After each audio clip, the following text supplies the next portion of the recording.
रोमियों के नाम पौलुस प्रेरित की पत्री 15वां अध्याय। निदान हम बलवानों को चाहिए कि निर्बलों की निर्बलताओं को सहें, न कि अपने आप को प्रसन्न करें। हम में से हर एक अपने पड़ोसी को उसकी भलाई के लिए सुधारने के निमित्त प्रसन्न करे, क्योंकि मसीह ने अपने आप को प्रसन्न नहीं किया। पर जैसा लिखा है कि तेरे निंदकों की निंदा मुझ पर आ पड़ी। जितनी बातें पहले से लिखी गईं, वे हमारी ही शिक्षा के लिए लिखी गई हैं, कि हम धीरज और पवित्र शास्त्र की शांति के द्वारा आशा रखें। और धीरज और शांति का दाता परमेश्वर तुम्हें यह वरदान दे कि मसीह यीशु के अनुसार आपस में एक मन रहो, ताकि तुम एक मन और एक मुंह होकर हमारे प्रभु यीशु मसीह के पिता परमेश्वर की बड़ाई करो। इसलिए जैसा मसीह ने भी परमेश्वर की महिमा के लिए तुम्हें ग्रहण किया है, वैसे ही तुम भी एक दूसरे को ग्रहण करो।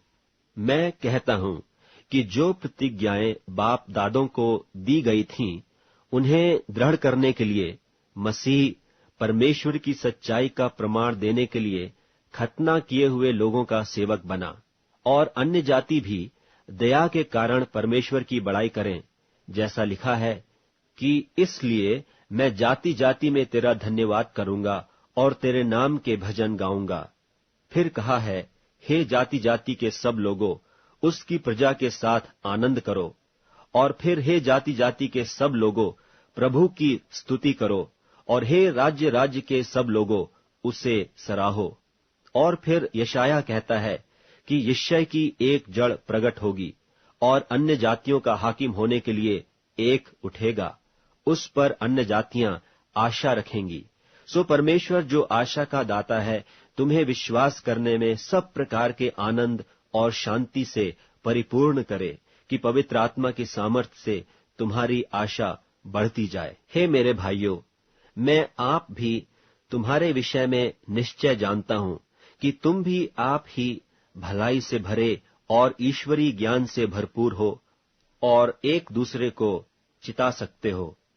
तो भी मैंने कहीं कहीं याद दिलाने के लिए तुम्हें जो बहुत हियाव करके लिखा, यह उस अनुग्रह के कारण हुआ जो परमेश्वर ने मुझे दिया है, कि मैं अन्य जातियों के लिए मसीह यीशु का सेवक होकर परमेश्वर के सुसमाचार की सेवा याजक की नाई करूं, जिससे अन्य जातियों का मानो चढ़ाया जाना पवित्र आत्मा से पवित्र बनकर ग्रहण किया जाए।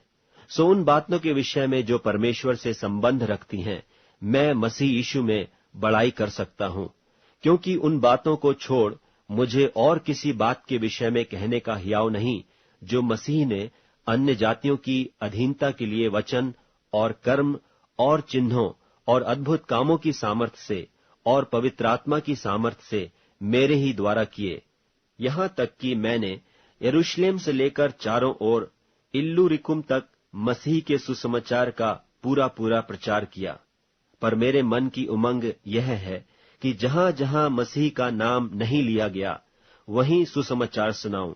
ऐसा न हो कि दूसरे की नेव पर घर बनाऊं, परंतु जैसा लिखा है वैसा ही हो, कि जिन्हें उसका सुसमाचार नहीं पहुंचा वे ही देखेंगे, और जिन्होंने नहीं सुना वे ही समझेंगे।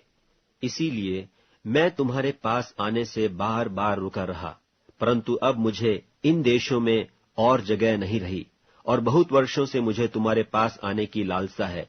इसलिए जब इस्पानिया को जाऊंगा तो तुम्हारे पास होता हुआ जाऊंगा, क्योंकि मुझे आशा है कि उस यात्रा में तुमसे भेंट करूं, और जब तुम्हारी संगति से मेरा जी कुछ भर जाए तो तुम मुझे कुछ दूर आगे पहुंचा दो। परंतु अभी तो पवित्र लोगों की सेवा करने के लिए यरूशलेम को जाता हूं, क्योंकि मकिदुनिया और अखिया के लोगों को यह अच्छा लगा कि यरूशलेम के पवित्र लोगों के कंगालों के लिए कुछ चंदा करें। अच्छा तो लगा, परंतु वे उनके कर्जदार भी हैं, क्योंकि यदि अन्य जाति उनकी आत्मिक बातों में भागी हुए, तो उन्हें भी उचित है कि शारीरिक बातों में उनकी सेवा करें। सो मैं यह काम पूरा करके और उनको यह चंदा सौंपकर तुम्हारे पास होता हुआ इस्पानिया को जाऊंगा। और मैं जानता हूं कि जब मैं तुम्हारे पास आऊंगा तो मसीह की पूरी आशीष के साथ आऊंगा। और हे भाइयों, मैं यीशु मसीह का, जो हमारा प्रभु है, और पवित्र आत्मा के प्रेम का स्मरण दिलाकर तुमसे विनती करता हूं कि मेरे लिए परमेश्वर से प्रार्थना करने में मेरे साथ मिलकर लौलीन रहो, कि मैं यहूदिया के अविश्वासियों से बचा रहूं और मेरी वह सेवा जो यरूशलेम के लिए है पवित्र लोगों को भाए, और मैं परमेश्वर की इच्छा से तुम्हारे पास आनंद के साथ आकर तुम्हारे साथ विश्राम पाऊं। शांति का परमेश्वर तुम सबके साथ रहे। आमीन।